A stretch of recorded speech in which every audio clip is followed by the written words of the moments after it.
Morning. So I've got the job of doing a little update, and I thought, as some of you don't know us, I'll do quite a general update, kind of assume you know nothing and tell you what we're up to. So we're Nick and Cate Lear, and we have 3 children, 6, 4 and 2, who are all around this morning. You might see them. There they are. As John said, Kate's parents, you probably know, Alan and Alison Christie. And we, about 3 or 4 years ago, we felt the Lord call us to move into a township called Manenberg in Capetown, South Africa. And up till that point, we'd been in Mozambique with Heidi Baker's ministry. So we made that journey there. We actually did it overland. And we'd actually gone overland from here to Pemba in Mozambique. So that completed our kind of London to Cape Town overland trip, but that's another story. We really feel that God has called us to spend ourselves on behalf of the broken. And this season, that looks like what I'm about to tell you.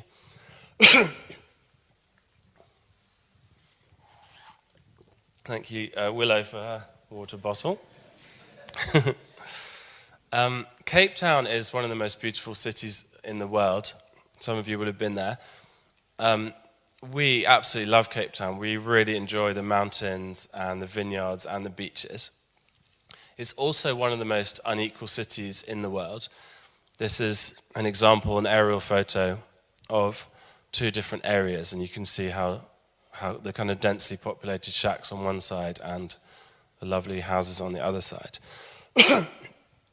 It's been over 20 years since apartheid ended, but unfortunately it's been very painfully slow, the recovery from that, and especially in Cape Town compared to, say, Johannesburg.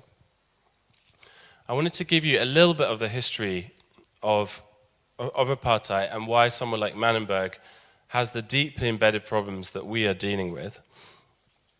Manenberg is about 50 or 60,000 people squeezed into 3 square kilometers. And interestingly, where Don and Lorna work is actually in a very similar area. On the kind of top right, just to the right of the top right is where Lorna works, and just off the bottom right corner is where Don works. So we actually all work within like a few miles of each other. It was built during the 1960s, during the forced removals of what was called the Group Areas Act, where the government basically just kicked people out by force and destroyed their homes if they were not white and they were living in any of the nicer, well-situated parts of town. They were moved into purpose-built townships. Those were then much further away from where they needed to work, would cost more time and money to get there. It also destroyed their communities and basically completely upended their lives. Apartheid was designed to disadvantage everyone who was not white, but even worse, to dehumanize people. And unfortunately, that is still there in a lot of people. You know, I've met more than one person in Manenberg who said to me, "We are human too, you know." And they're saying that to me maybe as if I don't know that. Which seems crazy to us, right? But for them, that's something they need to express to us. And that this is generally people kind of over 60, people who kind of grew up during apartheid. It hasn't just magically vanished for them. Here's a quote from Oscar Woolheim. He says, "It's like a man with a stick breaking spiders' webs in a forest. The spider may survive his fall, but he can't survive without his web. Before, there was always something that kept the community ticking over and operating correctly. Now the family is taken out of its environment where everything is safe and known. It is put in a matchbox in a strange place. All social norms have suddenly been abolished. Before, the children who got up to mischief in the streets were reprimanded by neighbors. Now there is nobody, and they join gangs because that's the only way to find friends." Out of the situation of the forced removals, gangs rose up to provide belonging and purpose to those with none. Drug and alcohol abuse became common, and places like Manenberg became no-go zones. Gang expert Don Pinnock says this: "The ultimate losers in this type of claustrophobic atmosphere were the working-class families. torn from the areas they knew and scattered across the Cape Flats, the emotional brutality dealt out to them in the name of rational urban planning was incalculable. The only defense the youth had was to build something coherent out of the one thing they had left, each other. Between windblown tenements and the dusty sand, gangs blossomed. The city urban managers now had a major problem on their hands: violent crime. Now, this is history, but unfortunately, very little has changed since this happened. And really, everything that I'm saying there still exists to this day. This is a map where each colored dot represents 50 people according to how they self-identified on the last census. And I don't know if that makes sense, but the green areas, that's that kind of strip down there, that's people identified as black African. The orange is people identified as colored. And then the sparse dots are people who are identified as white in the main, as well as Indian. Now you can see two things from that. One, people live according to color to this day in Cape Town. And two, the density is completely different. So in the townships, the density is, it's ridiculously high compared to the kind of nice areas where people were kicked out of. And so if you're a child growing up in this environment, you grow up in a stressful environment. Many of the mothers are drinking or using drugs during pregnancy. They're put in crowded, poor-quality schools, and they live around day-to-day violence. Some days they will hear gunfire every day. It's like their future is written for them, which leads to the biggest problem of all, hopelessness. It's into this community that we have been called. We are part of a church called Tree of Life, and that's the website if you want to look us up. It's jointly led by missionaries and local leaders, and we're part of the 24/7 prayer network. Both of the ministries that I'll go on to tell you about that we have set up are run through the church. They also run a men's discipleship house for those who want to leave gangs and drugs behind, and that's called Crew 62. And they run a girls' house for girls who are escaping abuse and drugs in their house, and that's called Bacilla. Cate has set up a preschool called Scatties, which means little treasures. And it's for at-risk children, many of whom their parents are addicted. They're not going to another preschool, but worse than that, they're often just left on the streets unattended in the day. We've built 2 buildings at the back of our property, as well as a play area. And that's also where we host kids' church on Sunday. And in fact, they just finished that just now. I know that partly because we got a WhatsApp saying, can someone please open the gate at Nick and Kate's house? If you followed the video updates, you'll know Kiba. Kiba is one of the main teachers at the school, and she just got married, and her daughter there, Zia, is also one of the students. There'll also be another teacher joining for this year, as well as a volunteer. There's a lot of evidence to show that the first few years of a child's life makes the most difference to determining the outcome.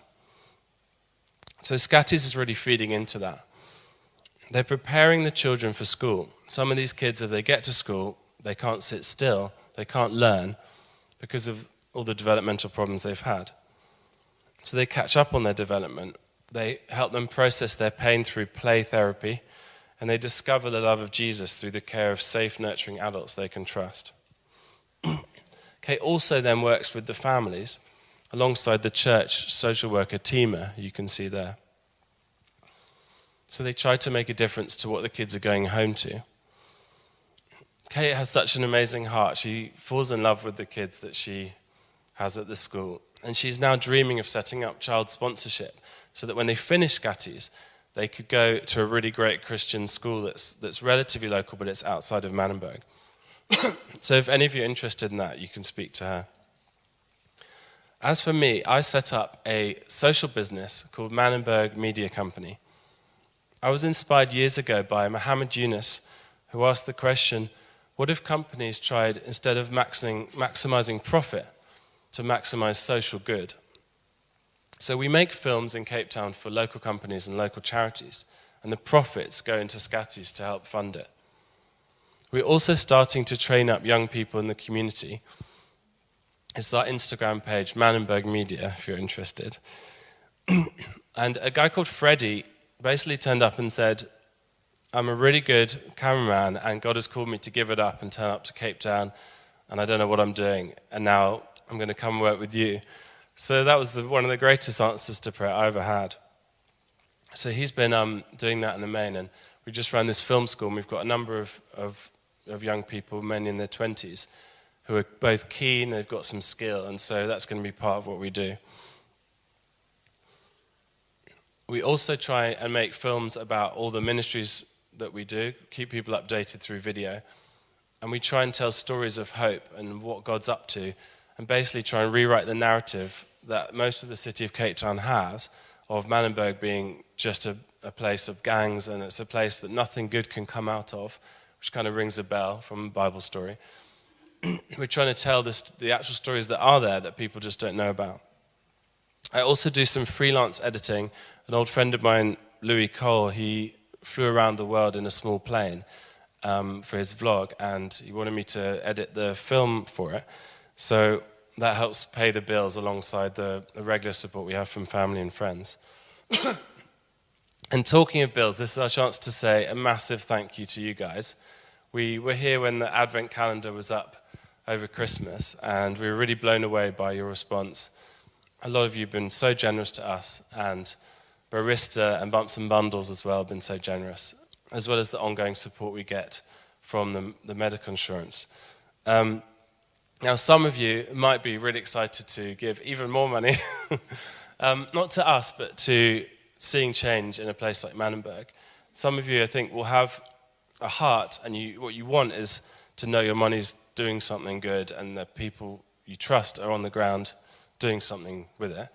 And if that's you, please come and speak to us. We're also going to be here tonight at 7:30 for the prayer space to pray for the ministries and answer any other questions. Thank you very much. Let me just pray before I start. Father God, thank you that you're here with us. And God, would we feel your eyes on us? I remember Gregory Boyle said, "Behold the one beholding you and smiling." God, would we behold you as you behold us? Would we sense your joy that you take in us? Would we have the audacity to believe that you love us just the way we are? Move here this morning, Jesus. This morning I wanted to share about surrender. It's been a theme that God's spoken to me a lot about through my life. And I want to start by telling a story from the Bible. I'm going to paraphrase it. I hope I don't butcher it, but I'll do my best. There'll be lots of Bible throughout what I share. But yeah, let me just start with this story. It's in 1 Kings 17, and it's about a lady who's going through a really difficult time. There's famine in the land. There's no food. And I only know a tiny bit of what that felt like in Mozambique, watching some of my friends not have enough. And she just can't find enough food. She's a single mom, a widow with a child. And Elijah, at the same time, is walking through that land, and he's looking for food himself. And God says to him, there's a woman who's going to give you food, a widow. You'll find her. And I find that interesting that God sent him not to a ruler or somebody who might have more resources, but said, no, go find a woman with nothing. She's the one who'll give you what you need. And he finds her and says, can I have some water? And she gives him some. And then he says, can I have some food? And she says, do you know, I've just got a jug of oil and a jug of flour, and it's almost gone. And I'm actually out here collecting sticks to go build a fire, to bake this little cake with the oil and the flour, the last piece of what I have, to give it to me and my son, and then we'll die, because there's nothing left. And Elijah has the audacity to say to her, okay, go do as you've said, but first, make something for me. I wonder what I would do if I was the lady. Here's me and my child. And this man of God says, give me what you have first. Surrender what you have first. And then the oil will never run out. The flour will never run out until the rain comes from heaven and the ground begins to grow food again. I want us to think about surrender. There's a story I wrote about recently on my blog, if you read it. And I didn't actually want to tell it this morning because I felt like it's too painful and too personal and not really relevant. But I felt God say share. So here's the story. I had a lady, a mother of one of the kids who comes to us at Scatties. We have two sisters, 3 and 5. They've been with us from the beginning. And I befriended their mother, and she was going through a rough time. And I said, look, I can't take you in, which is really what she needed at the moment, but you can come stay for 2 weeks, just have a break, detox, just taste for 2 weeks what it feels like to be loved and rest. So she did, and it was total chaos. I mean, you can imagine. We had 6 kids to feed every night. You know, she was falling apart on the sofa. I remember one night particularly where the 5-year-old was having a tantrum and screaming the house down. I mean, really screaming. And we were trying time out. It wasn't really working. And then we lost Leo and the little girl of the family, and we found them in the guest bedroom. And the little Zohaida had a jar of jam, and Leo was standing there with a jar of peanut butter, and their hands had taken the contents, and it was all over the walls and all over the bed, and I mean everywhere. We're talking white sheets. It was a mess. Anyway, in the middle of that time, this lady said to me, can you please see my friend? She's 9 months pregnant, and she's a crystal meth addict like me, but she's just been chucked out her house, and it's her 4th child that she's carrying, and she just had enough, and she's tried to take her life. She's been in hospital for a week. Can you visit her? So when she came out, she came round and sat on my sofa, and I was expecting someone so fragile, you know, like she would break, but she was strong and independent and fierce, and I loved her immediately. And she said, do you know what? I feel so much love here. I want to change my life. And she did. She moved in with one of my friends and gave birth to a beautiful son. And 7 weeks after his birth, this beautiful boy, she just woke up one morning at 5 in the morning. When was it? She fed him at 5 in the morning, woke up about 7 or 8, and he died in the night. Just caught death without explanation. He just stopped breathing. And we went to the clinic, but he'd been dead an hour, and there was nothing they can do. And we prayed all day for him to rise, all day. And he just grew cold, and the men came with the little cot to take his body away. And I was like, Lord, why do you want me to share that this morning? And I felt him say, there's some of us here who, like this mummy, have overcome so much and turned our back on so much darkness and overcome. And we've experienced a bit of new life, but something's died. And I felt him say, the way to get that thing back, that joy that you have lost, is surrender. I kept seeing every time I was preparing, I was like, Lord, what do you want me to say? And I kept seeing this picture of like a cross on the ground, and the invitation was to lie back and let him tie us to the cross. But it was like thin thread. At any moment, we could just get back up and keep walking. And that's the challenge for us living in such an affluent place, right? At any moment, if it's just a little bit too hard, we can get up and choose another life. But I feel like the invitation this morning is Jesus is saying, I love you so much that I gave you everything. I poured everything out for you. I held nothing back. Will you trust me enough to lie down and give me everything back too? If someone sat me down and said, what do you think God really wants from us? What do you think is like his core desire from us? From your faith, from your perspective, from your religion or your book, you know, what would you say? I think if I had to boil it all down, 2 things emerge for me. I feel like, number 1, God wants people to be in love with him. And number 2, God wants us to reach the lost with his love. Number 1, God wants people to be in love with him. He wants fiery, devoted, passionate, alive relationship with us. Listen to him in Deuteronomy. Love me with all your heart, all your soul, all your mind, and all your strength. David in Psalm 63, earnestly I seek you. My soul longs for you. My flesh faints for you. Paul in Philippians, I count everything as rubbish compared to knowing him. He wants us to be consumed with love for him, as he has always been consumed with love for us. And number 2, I feel like he wants us to run out into the world and reach the lost with his love. Jesus said, go and make disciples. I came to seek and save the lost. Paul, everyone who calls on the name of the Lord will be saved. But how will they hear unless someone goes to them? So that's what I would say. Someone asked me, these are the 2 core cries of God's heart for us, a live relationship and for us to run out into the world with his message.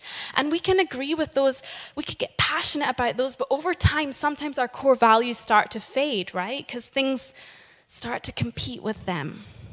Our comfort, our security, how people view us, pressures from family or friends, safety, money. And we wonder why we wake up one day and we feel so disconnected and purposeless. I don't know if you've ever felt that. I know I have. Sometimes I just feel like, oh man, I'm disconnected from him. I just don't really feel like there's stuff going on. And I feel purposeless, like, why am I doing what I'm doing? Why am I waking up every day? But he never meant us to live like that. He made us to live connected and full of purpose, connected for love and full of purpose to share his love. That's it. It's as clear and as simple as that. And if we're feeling that disconnection and purposelessness, I honestly would suggest that so we've lost that primary value. And the path back is surrender. Whatever it takes, this is what I want. Whatever it takes, that's the surrender part. Whatever it costs, this is what I want. Sometimes I think it's helpful to put flesh and bones on our theology, to try and work out, how we translate our heart's longings into everyday living. And I'd love, for the rest of my time, just to go through four areas that we can surrender, that God is inviting us. Why don't you give this area to me? Why don't you let me lead? And see what happens. See your joy come back if you let me lead. Okay, number 1, our time. God invites us to surrender our time. 12 years ago was when I came back to God after a raucous time away, a time in darkness and partying and revelry. And I thought I was having the time of my life, but I was actually kind of sad and lonely.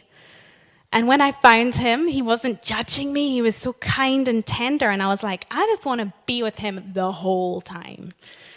And so I spent hours with him. I was 18, 19. And I would just sit out in the garden and pray the whole day. And, I didn't care about anything else. My mom was like, you might want to change your clothes. Losing it a little bit. But it was a special time for me. But over time, that doesn't always keep going so easy, right? We have to choose it. I think we get to choose how close to God we get. I honestly think it's up to us. And I know that we get busy, right? It's like the mantra of our day. I'm so busy. Oh my gosh. How are you busy? How are you doing? Super busy. How are you? So tired because I'm busy. I get it. We're busy. But easily that can become, I also don't have time for God. And we feel okay about that. It's like, do you know what? I'm busy. I don't have time. But I think if we were really honest with ourselves, there's always time for him. Always. Even for me, I'm, got 3 young kids. I'm busy. There's about 1 billion people in and out of my house every day. It'd be easy for me to say to myself, do you know what? I just don't have time. But there's time when I wake up. There's time when the kids are watching a show, and there's time on my lunch break.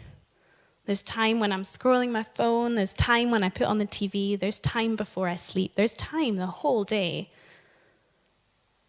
But do I choose it? How close do I really want to get to God? How much do I want him?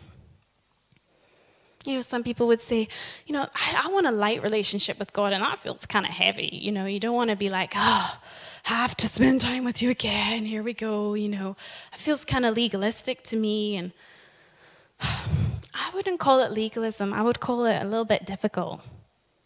Yes, sometimes it's going to be a little bit difficult, but not everything that's difficult is legalism. This is just a little bit hard, and sometimes, I turn up and I'm like, here I am, and there's not much coming. But we're building relationship, him and me. We're building trust. We're building foundations. I want it. I want him so much that I'm willing to keep turning up. And it gets easier and easier the more we show up. But will we surrender our time? Number 2. God invites us to surrender our money.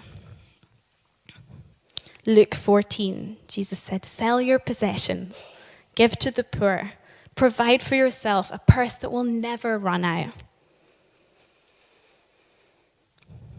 When I met Nick, he had a beautiful 3-bedroomed flat in London, and it looked so nice. And he ended up selling it, but we always had that kind of money available, and I thought, this, as a wife, you're like, this is pretty good. This is an option for us. We can choose. We've got opportunities. And, okay, we're called abroad, but we can always use that. And then he said to me, do you know what? I really feel like God's asked me to give it away. And I was like, are you sure? I want to go pray about that and more. And he ended up having a dialogue with his family, who we love to pieces. They're amazing. And they were like, we really want you guys to keep it. And he was like, I really want to give it away. And basically we settled on a compromise that as we were moving to Manenberg, we could buy a house in Manenberg, keep the rest of the money in our name, but use it to fund projects around Manenberg. And it sounds great on paper, but the reality wasn't always easy for me. He's fine. He's died to that a while ago. But I was like, I kind of want to buy really nice furniture for my house. And I have the resources over here, and I'm not sure I want to give it away. And I found myself on Gumtree trying to find these secondhand lamps, these secondhand sofas, secondhand mattresses. I was like, I don't have to do this. I could have a really nice bed. I got a really nice bed in the end. But it was a process for me of being like, I don't know if this doesn't feel so fun. Forgetting that we actually had the money to buy everything that we needed, and it was beautiful. But even now, sometimes we have the house, and this voice comes into my mind, what if you wanted to buy a beautiful house in the suburbs? Now, because you're putting all your money into the community, you'd never be able to easily afford that without letting some people down. That was a big mistake. What if you want this lovely big life for your kids, and you want rolling lawns and endless bedrooms? You could have afforded that, and now you're wasting it. And do you know what I'm doing with that thought? I'm putting it under my feet. Because when I go out my back door, I see Nick has built a music studio for young guys who have no hope to come and pursue their careers. And I turn the corner and I go visit Basila, the girls' house, which we helped create, where girls who only knew abuse and addiction are starting to find beauty and life and their worth in Jesus. And I pass these kids who are in the school that we built, and they're eating porridge and they're singing to Jesus. Omar is touching Kiba's face, and he says, do you know that God's watching over us? He's only 4, learning their shapes and their colors. Money was never meant to be a punishment to give away. It's an invitation where we all get richer. They receive the love, we get the liberation of being free from needing it. It's beautiful. It was always the dream. God never asked us to give it away as a punishment. It's always an invitation into the abundant life. Number 3, I think God invites us to surrender our vocation. Jesus said, my food is to do the will of God. It's a popular question for my generation now. What makes you come alive? And it's a good one. I like it. especially when the new year starts. You know, like, what makes you come alive? What do you want to do more of this year? You know, do you love baking, or do you love being in the wilderness, or do you love creating, or what do you love? And though those are all great things and I like them, I know that we were really made to come alive in God himself. That was what I believe we were created for. And I think particularly my generation and younger is getting confused because we're like, okay, even, you know, in Christian circles, I'm being told to find out what are my dreams and my gifts and my ambitions and how can I use the talents God's given me. And Jesus says, come lose your life for me and you'll find it. I promise. I promise.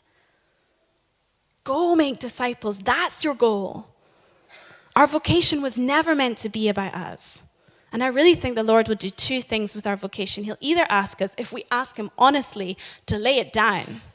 I've seen that happen a lot. Or he'll say, no, keep it, but use it as a tool for my kingdom. It was never about you. It was never about you getting wealthier or climbing the ladder or impressing your friends or doing what your father wanted you to do when you were a child. It was never about that. It was always about my love being expressed on the earth. Would you use your vocation as a tool for that?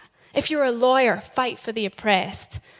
If you're a banker, go spread the love to people in your office at the risk of your own respect. If you're a stay-at-home mom, raise your children in his love and reach out to other moms and tell them about the hope that I have for them. Our vocation was never about us. It's an invitation to lay it down or to use it as a tool for his kingdom. Will we let him choose? And then lastly, I think God asks us to surrender our homes.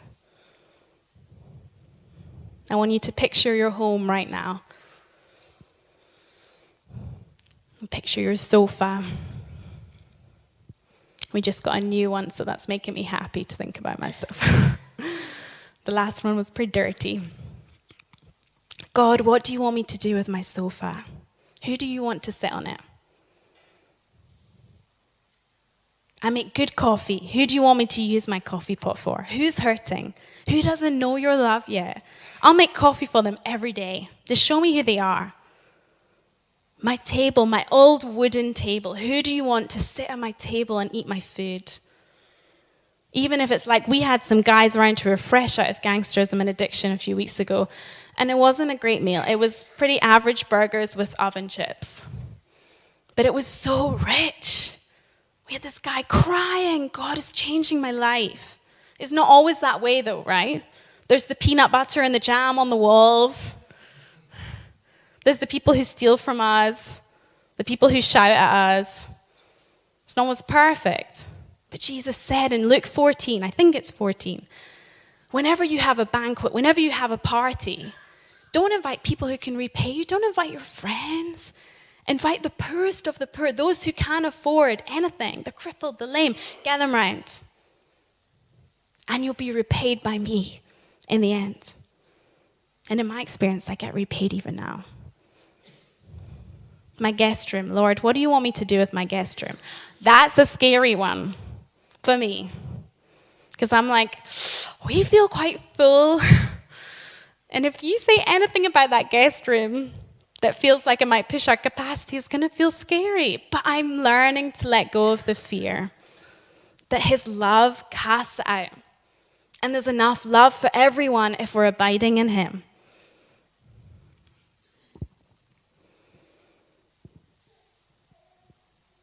A few years ago, my brother came to visit, and we'd been at a church conference. We were still quite new to Manenberg, and it was late, it was dark, and we said he had his own car, quite a nice car he was renting, and we said, we'll meet you back at the house. So he drove separately, but he was faster than us, so he got back by himself, and he's sitting outside our house in the dark in his nice car.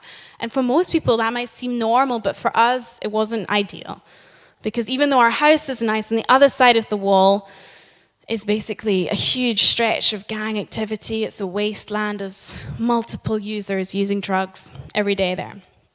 And there's a huge walkway. It's just not a safe area. And I didn't know that this had happened, but a guy had come up to him and said, can I have some money? I need some shoes. And my brother had said, look, I can give you money, but I'll buy you some shoes. Come by a few days later, I'll give you the shoes. So he went into the city of Capetown and got these brand new orange Nike trainers, like really expensive, nice pair of trainers. And a few days later, this guy came to the gate, said, hey, your husband, your brother said he's going to get me some trainers. And I was so cross because I felt like, no, now he's going to sell those trainers for drug money, and now all the local addicts are going to think that white family are a pushover. If you want drug money, go ask them for a pair of shoes. So I was pretty cross about it. Anyway, he handed over the trainers, the thing was done. Quite a while later, maybe a few months, a year later, we're needing some new children to enroll in Scatties. And through a friend of a friend, I end up at this lady's house. And this lady, she was brought up in total dysfunction. Never even had a birth certificate. 26, on her 4th baby. The other 3 have been removed from her already. Lived a lot of her life outside. And she's called Feroza. And I said, Feroza, your daughter Amelia, she's 2. We would love her to come and join us every day at the creche. And I was kind of nervous because she didn't really have a reason to trust us. And she said, I know you. Your brother bought Amelia's father trainers a year ago outside your house. I know where you live. I was so surprised. And she said he was killed in that same spot a few months later, stabbed to death. Amelia's without a father. And when I look at her mother, I think really she's with no one. When I think about what it meant to surrender our house, I was nervous, scared to open Scatties in our house. 6 kids using our bathroom every day. Poor Nick never got a shower. I was nervous about what it would mean for my kids, for my peace of mind. But Amelia was there outside the house, her father dying a few meters away from our front door with no one to watch her. And now I see her every day. She's putting on weight. She's learning her shapes and her colors. She's full of affection, full of it. One of our most loving children. And I think, what if we'd said no to any of these things, surrendering our time, our money, our vocation, our homes? What if we'd said no? Where would she be? And that leads me to my next question. What can I say yes to today for another Amelia? What can I say yes to today to spread your love, Jesus? I want more of you, Lord. Show me the yes I can give you. I want to be the woman in the desert when the Lord comes to me and says, give me a little bit of your oil, a little bit of your flour. And I say, well, I've not got much left. But I will give you what I have. And he will say, good choice. You'll never run out until I come back for you one day, until the rain